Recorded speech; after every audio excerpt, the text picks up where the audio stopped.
ಎಂತ ನಿರ್ಮಲವಾದ ಸ್ಥಳವಿದು ಹಿಮಾಚಲ ಬೆಟ್ಟವು.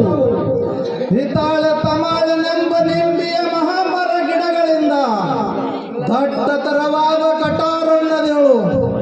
ಈ ಜಗಿಸು ಬೆಳಗುವ ಈ ಮಾರಾಯಣ ರೂಪ ಲಾವಣ್ಯವು ವರ್ಣಿಸಲಿಕ್ಕೆ ಆ ಫಣರಾಜನಿಗದರೂ ಅಸಾಧ್ಯವಾಗಿರುವುದು.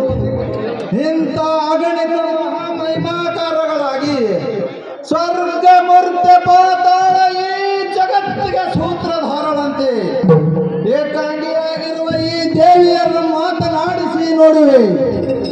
ಹೇ ಶ್ರೀ ಶಿಖಾಮಣಿ, ರತ್ನಪ್ರಭಾ ರಂಜಿತಳಾದ ಕಂಜಗಳ ನಯನೆ, ನೀನು ಏಕಾಂಗಿಯಾಗಿ ಎಂಥ ದುರ್ಘಟನವಾದ ಗಿರಿಕಂದರಗಳಲ್ಲಿ ವಾಸಿಸಿರುವೆ. ನೀನು ದಾರೋ, ನಿನ್ನ ಹೆಸರೇನು? ನಿನ್ನನ್ನು ಪಡೆದ ತಾಯಿ ತಂದೆಗಳ್ಯಾರು ಮತ್ತು ಎಲ್ಲಿರುವರು ಹೇಳು.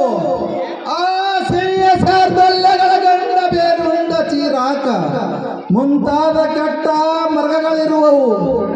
ಅತಿ ಭಯಂಕರ ರೂಪವುಳ್ಳ ರಾಕ್ಷಸರು ಸದಾ ಭೇಟಿಗೆ ಬರುವರು. ಇಂಥ ಕಠಿಣವಾದ ಕಾಡಿನಲ್ಲಿ ನಿರ್ಭೀತಿಯಿಂದ ಒಬ್ಬಳೆ ಕುಳಿತ ಕಾರಣ ಚೆನ್ನಾಗಿ ಹೇಳು. ಜನನಿಯೇ ಸರ್ವರಿಗೂ ಮೋಹಿಣೆ. ಎಳೆ ನೀತ ಧನುಜನೆ ಚೀಚಿ ಆಚೆಗೆ ನಡೆಯುವಂತವ ನಾವು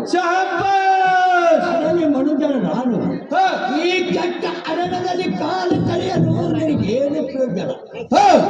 ಇಲ್ಲಿ ಸಂಚರಿಸುವ ಹುಲಿ ಸಿಂಹ ಚಾಡುವವರು ನನಗೇನು ಮಾಡುವ? ರಕ್ತ ತರುವು ನನಗೇನು ಮಾಡುವುದು? ನೀನು ಬಂದ ದಾರಿ ಹಿಡಿದು ತೊಂಬರೆ ಹೋಗುವಂತವರಾದರೆ ಮೋಡದಂತೆಯೇ